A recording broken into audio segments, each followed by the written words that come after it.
Central Sanskrit ಯೂನಿವರ್ಸಿಟಿಯ ಕುಲಪತಿಗಳಾಗಿರುವಂತಹ ಕನ್ನಡದವರೇ ಆದಂತಹ ಶ್ರೀನಿವಾಸ ವರಖೇಡ್ ಅವರು ಈ ಕಾರ್ಯಕ್ರಮಕ್ಕೆ ಆಗಮಿಸಿದ್ದಾರೆ. ಅವರನ್ನು ನಾನು ವಿನಮ್ರನಾಗಿ ಪ್ರಾರ್ಥನೆ ಮಾಡ್ತೇನೆ. ಭವತಿ ಯದನುಭಾವಾತ್ ಏಡಮೂಕೋಪಿ ವಾಗ್ಮಿ ಜಡಮತಿರಪಿ ಜಂತುರ್ಜಾಯತೆ ಪ್ರಾಜ್ಞಮೌಲಿ ಸಕಲ ವಚನ ಚೇತೋ ದೇವತಾ ಭಾರತೀ ಸಾ ಮಮ ವಚಸಿ ನಿಧತ್ತಾಂ ಸನ್ನಿಧಿಂ ಮಾನಸೇ ಚ. ಸಭಾಯಾಂ ಸಮುಪಸ್ಥಿತಯೋಃ ಪರಮಪೂಜ್ಯಯೋಃ ಚರಣಾರವಿಂದೇಷು ಪ್ರಣಾಮಾನ್ ವಿನಿವೇದ್ಯ ಸರ್ವಾನಪಿ ವಿದ್ವದ್ವರೆಣ್ಯಾನ್ ಅತ್ರ ಸಮುಪಸ್ಥಿತಾನ್ ಪ್ರಣಮ್ಯ ಚ ಕಿಂಚಿತಿವ ಗೋಷ್ಠೀಂ ಇಮಾಮುದ್ದಿಶ್ಯ ವಿವಕ್ಷುರಸ್ಮಿ. ಈ ವಿಶಿಷ್ಟವಾದ ಕಾರ್ಯಕ್ರಮ ಇಲ್ಲಿ ಆಯೋಜಿತವಾದರ ಹಿನ್ನೆಲೆ ನಮ್ಮ ಪರಮಪೂಜ್ಯ ಗುರುಗಳಾದ ಶ್ರೀ ಶ್ರೀ ವಿದ್ಯಾಶ್ರೀಷತೀರ್ಥ ಶ್ರೀಪಾದಂಗಳವರ 80 ವರ್ಷದ ಈ ವರ್ಧಂತಿಯ ಸಂದರ್ಭದಲ್ಲಿ ಅವರ ಕುರಿತಾಗಿ ಏನು ಮಾತನಾಡಬೇಕಾಗಿದ್ದಿಲ್ಲ. ಅವರು ನಡೆಸಿದ ವಿದ್ಯೋಪಾಸನೆಯ ಬಹಳ ದೊಡ್ಡ ವಿಷಯ ಅದು ಶಬ್ದವೃತ್ತಿ. ಅವರಿಗೆ ಅತ್ಯಂತ ಪ್ರಿಯವಾದ ವಿಷಯ. ಆ ವಿಷಯವನ್ನು ಕುರಿತಾಗಿ ಅವರ ಸನ್ನಿಧಾನದಲ್ಲಿ ಚರ್ಚೆ ಮಾಡುವುದ ದೃಷ್ಟಿಯಿಂದ ಈ ವಿದ್ವದ್ಗೋಷ್ಠಿಯನ್ನು ಆಯೋಜಿಸಲಾಯಿತು. ಅನೇಕ ಜನ ಹಿರಿಯ ವಿದ್ವಾಂಸರು ಅನೇಕ ದೇಶಗಳ ಅನೇಕ ರಾಜ್ಯಗಳಿಂದ ಅಂತಾರಾಷ್ಟ್ರೀಯ ಸ್ತರದಿಂದಲೂ ಕೂಡ ನನ್ನ ಮಿತ್ರರಾದ ಅರಿಂದಮ್ ಚಕ್ರವರ್ತಿಯವರು ಬರಬೇಕಾಗಿತ್ತು. ಅವರಿಗೆ ಅನಿವಾರ್ಯ ಕಾರಣಗಳಿಂದ ಅವರು ಕೇವಲ ಆನ್ಲೈನಲ್ಲಿ ಭಾಗವಹಿಸ್ತಾರೆ. ಹೀಗೆ ಒಂದು ಈ ಶಬ್ದವೃತ್ತಿಯ ಕುರಿತಾದ ಒಂದು ಚಿಂತನೆಯ ವಿದ್ವದ್ಗೋಷ್ಠಿಯನ್ನು ಆಯೋಜಿಸಲಾಯಿತು. ಅದರ ಅಂಗವಾಗಿ ಈ ಉದ್ಘಾಟನೆಯ ಸಮಾರಂಭದಲ್ಲಿ ಅನೇಕ ಗ್ರಂಥಗಳನ್ನು ಈ ಸಂಸ್ಥೆ ಲೋಕಾರ್ಪಣೆಗೊಳಿಸಿದೆ. ಈ ಸಮಯದ ಒತ್ತಡದಿರೋದರಿಂದ ನಾನು ಹೆಚ್ಚು ಮಾತನಾಡೋದಿಲ್ಲ. ಒಂದು ಪ್ರಾಚೀನವಾದ ಸಂಸ್ಥೆ ಆಧುನಿಕ ಯುಗದಲ್ಲಿ ತನ್ನ ಅಸ್ತಿತ್ವವನ್ನು ಉಳಿಸ್ಕೊಳ್ಬೇಕಾದ್ರೆ ಯುಗಾನುಕೂಲವಾದ ಕೆಲವು ಬದಲಾವಣೆಗಳನ್ನು ಮಾಡಿಕೊಂಡು ಶಾಶ್ವತ ಜ್ಞಾನವನ್ನು ಲೋಕಕ್ಕೆ ಕೊಡಬೇಕಾಗತ್ತೆ. ನಮ್ಮ ಕಡೆ ಇರತಕ್ಕಂಥ ಸಂಪತ್ತು ಎಷ್ಟೇ ಮಹತ್ವದ್ದಾಗಿದ್ದರೂ ಕೂಡ ಆ ಸಂಪತ್ತಿಗೆ ಬೆಲೆ ಬರೋದು ಅದು ಯುಗಾನುಕೂಲವಾಗಿ ಪ್ರಸ್ತುತವಾದಾಗ ಮಾತ್ರ. ಅದನ್ನು ಆ ಕಾಲದ ವ್ಯವಸ್ಥೆಯನ್ನು ಅರಿತುಕೊಂಡು ಮಾಡಬೇಕಾದ ಕಾರ್ಯವನ್ನು ನಮ್ಮ ಮೈಸೂರಿನ ರಾಜ ಪರಂಪರೆ ನಿರಂತರವಾಗಿ ಮಾಡಿತು. ಆ ಅದು ಮಾಡೆಲ್ ಅಂತ ನಾನು ಹೇಳ್ಬೋದು, ಅದನ್ನು ಮಾದರಿ ಅಂತ. ಪ್ರಾಯಶಃ ಭಾರತದ ಅನೇಕ ರಾಜ್ಯಗಳಲ್ಲಿ ಅನೇಕ ಭಾಗಗಳಲ್ಲಿ ನಾನು ಕೆಲಸ ಮಾಡಿದ್ದೇನೆ, ಅನೇಕ ಸಂಸ್ಥೆಗಳನ್ನು ನೋಡಿದ್ದೇನೆ. ಮೈಸೂರಿನ ಈ ರಾಜಮನೆತನದ ಕೊಡುಗೆ ಬಹಳ ವಿಶಿಷ್ಟವಾದದ್ದು. ಸಂಗೀತ, ಸಾಹಿತ್ಯ, ಶಾಸ್ತ್ರಗಳಿಗೆ ಮತ್ತು ಸಾಮಾಜಿಕ ಕಾರ್ಯಗಳಿಗೆ ಸಮನಾದ ಒಂದು ಮಹತ್ವವನ್ನು ಕೊಟ್ಟು ಈ ರಾಜ್ಯವನ್ನು ಸಮೃದ್ಧಗೊಳಿಸಿದ್ದಾರೆ. ಆದರೆ ಕಾಲಕ್ರಮೇಣ ನಮ್ಮ ಪ್ರಜಾಸತ್ತಾತ್ಮಕ ವ್ಯವಸ್ಥೆಯಲ್ಲೂ ಕೂಡ ಇಂಥ ಒಂದು ಬ್ಯಾಲೆನ್ಸ್ ಉಳಿತಾ ಇಲ್ಲ. ಅದರ ಜವಾಬ್ದಾರಿ ಯಾರು ತೆಗೆದುಕೊಳ್ಬೇಕು? ಸ್ಟೇಟ್ಸ್ಗಳು ತಗೊಳ್ತಾ ಇಲ್ಲ. ಇದನ್ನು ಬಹಳ ಖಿನ್ನತೆಯಿಂದ ಹೇಳಬೇಕಾಗಿದೆ.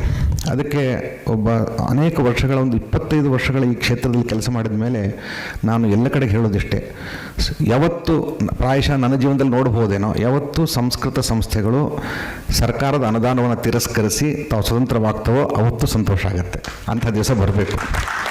ಇಂಡಿಯನ್ ಇನ್ಸ್ಟಿಟ್ಯೂಟ್ ಆಫ್ ಮ್ಯಾನೇಜ್ಮೆಂಟ್ ಸರ್ಕಾರದ ಸಂಸ್ಥೆಗಳನ್ನು, ಅಂದರೆ ಸರ್ಕಾರದ ಅನುದಾನ ಸ್ವೀಕರಿಸೋದಿಲ್ಲ ಅಂತಾದರೆ, ಸ್ವತಂತ್ರವಾಗಬಹುದಾದರೆ ಯಾಕೆ ಸಂಸ್ಕೃತ ಸಂಸ್ಥೆಗಳು ಸಾಧ್ಯವಾಗುವುದಿಲ್ಲ? ಅಂಥ ಉದಾಹರಣೆಗಳನ್ನು ನಾವು ಸೃಷ್ಟಿ ಮಾಡಬೇಕಾಗಿದೆ. ಸಮಾಜದ ಅನೇಕ ಸಂಸ್ಥೆಗಳು ಅದರ ಜೊತೆಗೆ ಸೇರಬೇಕು. ಇವತ್ತು ಮಿಥಿಕ್ಸ್ ಸೊಸೈಟಿ ಒಂದು ಸಾಮಾಜಿಕ ಜವಾಬ್ದಾರಿಯನ್ನು ಹೊತ್ತು ಜ್ಞಾನದ ಪರಂಪರೆಯನ್ನು ಉಳಿಸ್ಕೋಸ್ಕರ ಇಂಥ ಸಂಸ್ಥೆಗಳ ಜೊತೆಯಾಗಿ ನಿಂತುಕೊಂಡಿದ್ದು. ಧಾರ್ಮಿಕ ಸಂಸ್ಥೆಗಳು ಈ ಜೊತೆಗೆ ನಿಂತುಕೊಳ್ಬೇಕು. ಕೇವಲ ಎಲ್ಲವೂ ಸರ್ಕಾರ ಮಾಡಲಿಕ್ಕೆ ಆಗೋದಿಲ್ಲ. ಸರ್ಕಾರ ನೋ ಅಬ್ಜೆಕ್ಷನ್ ಸರ್ಟಿಫಿಕೇಟ್ ಕೊಟ್ಟರೆ ಸಾಕು, NOC ಕೊಟ್ಟರೆ ಸಾಕು. ಉಳಿದೆಲ್ಲ ಸರ್ಕಾರ ಸಮಾಜವೇ ಮಾಡಬೇಕು, ಧಾರ್ಮಿಕ ಸಂಸ್ಥೆಗಳೇ ಮಾಡಬೇಕು. ಇದು ನಮ್ಮ ಜವಾಬ್ದಾರಿ.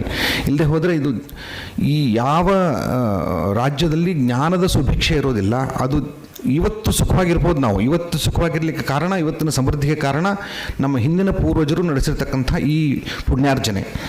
ನಮ್ಮ ಸಂತತಿ ಈ ಒಂದು ಸಮೃದ್ಧಿನ ಅನುಭವಿಸಬೇಕು ಅಂತಾದರೆ ನಾವು ಈ ಜವಾಬ್ದಾರಿಯನ್ನು ಹೊರಬೇಕಾದ್ದು ಅನಿವಾರ್ಯ.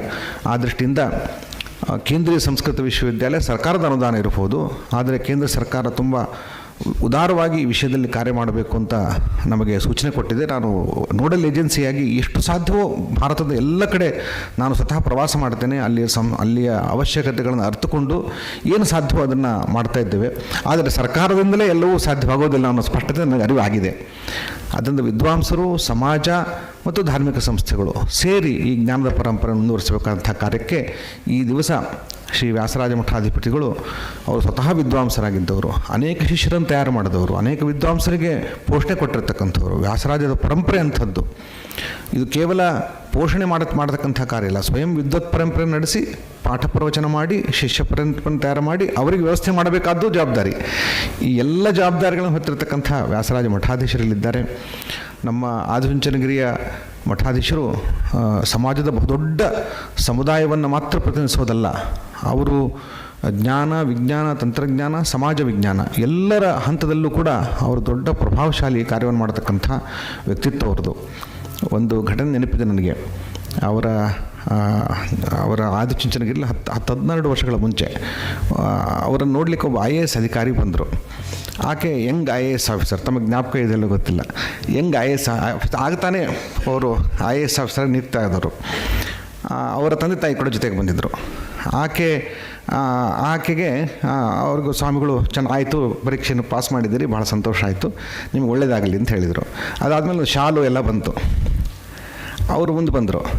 ಆಗ ಸ್ವಾಮಿಗಳು ಹೇಳಿದರು, ನಿಮಗಲ್ಲ ಇದು, ನಿಮ್ಮ ತಂದೆ ತಾಯಿಗಳಿಗೆ ಅಂದರು. ಅವರ ತಂದೆ ತಾಯಿಗಳಿಗೆ ಶಾಲು ಹಾಕಿದರು.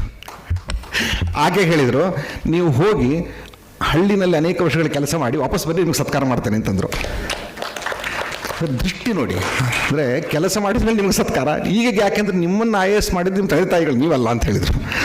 ತುಂಬ ಆ ದೃಷ್ಟಿ ಇದೆ. ಹಾಗಾಗಿ ಸಮಾಜವನ್ನು ತಿದ್ದುವ, ಸಮಾಜಕ್ಕೆ ಮಾರ್ಗದರ್ಶನ ಮಾಡ್ತಕ್ಕಂಥ ಇಂಥ ವ್ಯಕ್ತಿಗಳು, ಇದು ನೋಡಿ, ಇದು ಸಣ್ಣ ಕಾರ್ಯಕ್ರಮ ಇರ್ಬೋದು, ಆದರೆ ಈ ಸಣ್ಣ ಕಾರ್ಯಕ್ರಮದಲ್ಲಿರೋ ಮಹತ್ವವನ್ನು ಅವರು ಗುರುತಿಸಿದ್ದಾರೆ. ಇದರಲ್ಲಿರ್ತಕ್ಕಂಥ ಮಹತ್ವವನ್ನು, ಈ ಜ್ಞಾನದ ಪರಂಪರೆ ಮುಂದುವರಿಸಬೇಕಾದ ಮಹತ್ವವನ್ನು ಅವರು ಗುರುತಿಸಿದ್ದಾರೆ. ಮತ್ತು ರಾಜಮಾತೆ ಬಂದಿರೋದಂತೂ ಬಹಳ ಸಂತೋಷ ಆಗಿದೆ ನಮಗೆ. ಯಾಕಂದರೆ ಒಂದು ದೊಡ್ಡ ಪರಂಪರೆಯ ಪ್ರತೀಕ ಅವರು.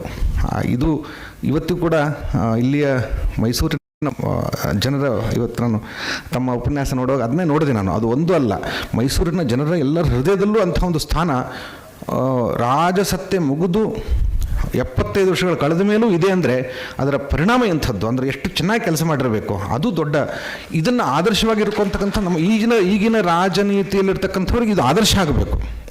ಕೇವಲ 5 ವರ್ಷ ರಾಜ್ಯಭಾರ ಮಾಡೋದಲ್ಲ, ಭಾಳ ನಿಷ್ಠರಾಗಿ ನಾವು ಮಾತಾಡಬೇಕಾಗತ್ತೆ, ಏನು ತಪ್ಪೇನಿಲ್ಲ, ನಮಗೂ ಅಧಿಕಾರ ಇದೆ.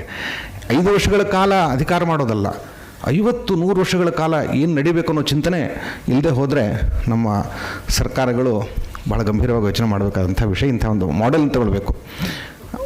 ಈಗ ಪ್ರಕೃತ ನಮ್ಮ ಗುರುಗಳು 80 ವರ್ಷ, 8 ವರ್ಷಗಳ ಪೀಠಾಧಿಪತಿಗಳಾಗಿದ್ದಾರೆ. 80 ವರ್ಷ ತಮ್ಮ ಜೀವನವನ್ನು, ವಿದ್ವತ್ ಜೀವನವನ್ನು, ಸದಾಚಾರದ ಜೀವನವನ್ನು, ಆದರ್ಶ ಜೀವನವನ್ನು ಅವರು ಕಳೆದಿದ್ದಾರೆ. ಅವರ ಕುರಿತಾಗಿ ಒಂದು ಪದ್ಯ, ನನ್ನ ಗೌರವದ ಪದ್ಯವನ್ನು ಹೇಳಿ ನನ್ನ ಮಾತನ್ನು ಮುಗಿಸ್ತೇನೆ. ಇದು ಅನುಕರಣೆಯ ಪದ್ಯ. ಇದು ಅಂದರೆ ಇವತ್ತು ಶಬ್ದವೃತ್ತಿ ವಿಷಯ, ಪದವೃತ್ತಿ ವಿಷಯ. ಈ ಪದವೃತ್ತಿಯ ಸ್ವರೂಪದ ಕುರಿತಾಗಿಯೂ ಆಗಬೇಕು, ನಮ್ಮ ಗುರುಗಳ ವ್ಯಕ್ತಿತ್ವದ ಪರಿಚಯವಾಗಬೇಕು ಅನ್ನೋ ಅನುಕರಣೆಯ ಪದ್ಯ ಇದು. ಆ ಪದ್ಯವನ್ನು ಓದ್ತೇನೆ. ಇದು ನಾನು ಸ್ವಂತ ಕವಿಯಲ್ಲ, ಇಲ್ಲಿ ಉಮಾಮಹೇಶ್ವರ ಇದ್ದಾರೆ ಅವರ ಕವಿಗಳು. ವೃತ್ತಿರ್ಯಸ್ಯ ಸಮನ್ವಿತೇತರ ಪರೇ ಹ್ಯರ್ಥೇ ಸುಯೋಗ್ಯೇ ಸದಾ. ಯೋಗ್ಯೇತರಾನ್ವಿತ ಸ್ವಾರ್ಥದಲ್ಲಿ ಶಕ್ತಿ ಇದೆ ಅಂತ, ಶಬ್ದಕ್ಕೆ ಶಕ್ತಿ, ಶಬ್ದಕ್ಕೆ ವೃತ್ತಿ ಇದೆ ಅಂತ ನಮ್ಮ ದ್ವೈತ ಸಿದ್ಧಾಂತ. ವೃತ್ತಿರ್ಯಸ್ಯ ಸಮನ್ವಿತೇತರ ಪರೇ ಹ್ಯರ್ಥೇ ಸುಯೋಗ್ಯೇ ಸದಾ. ಮತ್ತು ವಾಕ್ಯ ನಿರಾಕಾಂಕ್ಷ ಆಗಬೇಕು, ವಿದ್ವಾಂಸರಿಗೆ ಅರ್ಥವಾಗುವಂಥ ವಿಷಯ. ವಾಕ್ಯದ ಆಕಾಂಕ್ಷೆ ಶಬ್ದ ತನ್ನ ವ್ಯಾಪ್ತಿ ಮೀರಿ ಹೊರಗಡೆ ಇರಬಾರ್ದು, ನಿರಾಕಾಂಕ್ಷ ಆಗಿರಬೇಕು. ಆಕಾಂಕ್ಷಾ ವಿರತಿಶ್ಚ ಬಾಹ್ಯ ವಿಷಯೇ ಶಕ್ತಿರ್ನವೈಬಾಧಿತೆ. ಬಾಧಿತ ವಿಷಯದಲ್ಲಿ ಅದಕ್ಕೆ ಸಂಬಂಧ ಇರಬಾರದು. ನೈವಾಸ್ತಿರ್ ವಿಮತಿರ್ ಪ್ರಮಾಣ ವಿಷಯೇ ಶುದ್ಧಾಗಮಸ್ತತ್ವವಿತ್. ಶುದ್ಧಾಗಮ, ಅದು ಶುದ್ಧಾಗಮ ಆಗುತ್ತೆ. ಅಂದರೆ ಅದಕ್ಕೆ ವೃತ್ತಿ, ಆಕಾಂಕ್ಷ, ಸಂಬಂಧ ಮತ್ತು ಬೇರೆ ಪ್ರಮಾಣಗಳ ವಿಷಯದಲ್ಲಿ ವೈಮತ್ಯ ಇರಬಾರ್ದು. ಹೀಗೆ ಇದು ಪ್ರಮಾಣದ ವ್ಯವಸ್ಥೆಯಲ್ಲಿ ನಾವು ನೋಡ್ತೇವೆ. ಶುದ್ಧಾಗಮಸ್ತತ್ವವಿತ್ ವಿದ್ಯಾಶ್ರೀಶ ಯತೀಶ್ವರೋ ವಿಜಯತೆ ವಾಕ್ಯಾರ್ಥ ವಾದೋತ್ಸವೇ. ಇದು ವೃತ್ತಿರ್ ಯಸ್ಯ ವಿದ್ಯಾಶ್ರೀಶ ಯತೀಶ್ವರಸ್ಯ ವೃತ್ತಿ ಸಮನ್ವಿತೇತರ ಪರೇ ಹ್ಯರ್ಥೇ ಸುಯೋಗ್ಯೆ. ಅವರ ಸನ್ಯಾಸ ಜೀವನಕ್ಕೆ ಯೋಗ್ಯವಾದ ಪುರುಷಾರ್ಥ ಅದು ಮೋಕ್ಷ. ಅದರ ವಿಷಯದಲ್ಲಿ ಅವರಿಗೆ ಅದಕ್ಕೆ ಅನುಗುಣವಾದ ಇತರ ಸಾಧನಗಳು, ಇತರ ಯೋಗ್ಯವಾದ, ಇತರ ಅನ್ವಿತವಾದ ಮೋಕ್ಷದಲ್ಲಿ ಅವರು ಮುಖ್ಯ. ಅದಕ್ಕೆ ಬೇಕಾದ ಅರ್ಥವ್ಯವಸ್ಥೆ ಎಲ್ಲ ಮಾಡಬೇಕಾಗತ್ತೆ. ಆದ್ದರಿಂದ ಯೋಗ್ಯೇತರಾನ್ವಿತ ಸ್ವಾರ್ಥದಲ್ಲಿ ಅವರಿಗೆ ವೃತ್ತಿ ಇದೆ.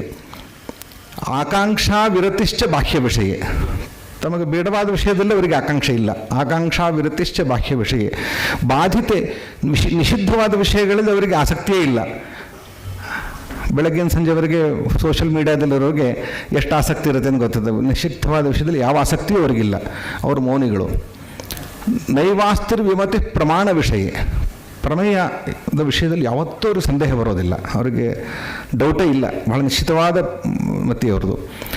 ಹಾಗಾಗಿ ಶುದ್ಧಾಗಮದಂತೆ ಇರತಕ್ಕಂಥ ಶುದ್ಧಾಗಮ ತತ್ವವಿತು ಶ್ರೀ ವಿದ್ಯಾಶ್ರೀಶತೀಶ್ವರೋ ವಿಜಯತೆ ವಾಕ್ಯಾರ್ಥ ವಾದೋತ್ಸವೇ. ವಾಕ್ಯಾರ್ಥವಾದದ ಉತ್ಸವ ನಡೆದರೆ ಅವರದೇ ಅಲ್ಲಿ ದೊಡ್ಡ ಪಾತ್ರ.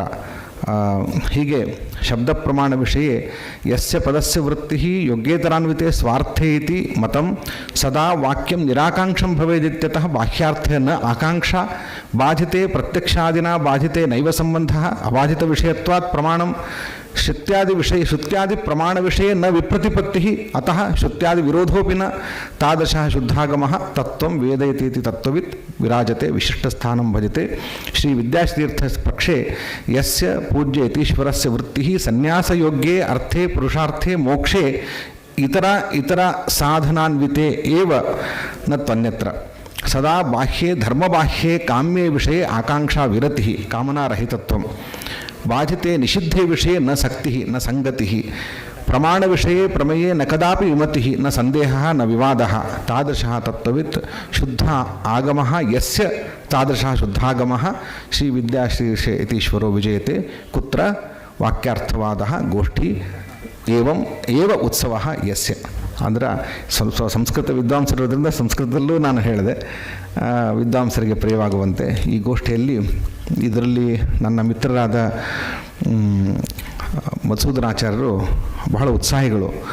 ಅವರು ವಿದ್ವಾಂಸರು ಸಾಮಾನ್ಯವಾಗಿ ತಾವೊಬ್ಬರೇ ಕೆಲಸ ಮಾಡ್ತಾರೆ, ಬೇರೆಯವ್ರ ಜೊತೆ ಕೆಲಸ ಮಾಡಲ್ಲ. ಅದು 4 ವಿದ್ವಾಂಸರುಗಳನ್ನು ಜೊತೆಗೆ ಸೇರಿಸಿ, ಯುವಕರನ್ನು ಸೇರಿಸಿ, ಹಿರಿಯರಲ್ಲೂ ವೃದ್ಧೋಪಸೇವನೆ ಮಾಡಿ, ವೃದ್ಧರನ್ನೂ ಅವರನ್ನು ಕರೆದು ಅವರಿಗೆ ಗೌರವವನ್ನು ಕೊಟ್ಟು, ಹೀಗೆ ಹಿರಿಯರನ್ನು ಜೊತೆಯರನ್ನು ಸಣ್ಣ ಉತ್ಸಾಹಿ ಯುವಕರನ್ನು ಸೇರಿಸಿಕೊಂಡು ಒಂದು ಕಾರ್ಯ ಮಾಡತಕ್ಕಂಥ ಶೈಲಿ ಅವ್ರದ್ದು. ಹಾಗಾಗಿ ಅವರಿಗೆ ಎಲ್ಲ ಜನಾನುರಾಗ ಪ್ರಭವಾಹಿ ಸಂಪದ. ಜನಾನುರಾಗ ಇದ್ದರೆ ಸಂಪತ್ತು ಸಿದ್ಧವಾಗುತ್ತೆ.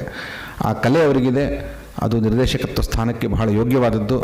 ಆದ್ದರಿಂದ ಅವರನ್ನು ನಿರ್ದೇಶಕರಾಗಿ ಮಾಡಿ ಅವರ ಜೊತೆಗೆ ಕೆಲಸ ಮಾಡ್ತಕ್ಕಂಥ ಕಲೆ ನಮ್ಮ ಈ ವಿಶ್ವವಿದ್ಯಾಲಯದ ಪ್ರತಿಷ್ಠಿತ ವಿಶ್ವವಿದ್ಯಾಲಯ ಕುಲಪತಿಗಳದ್ದು.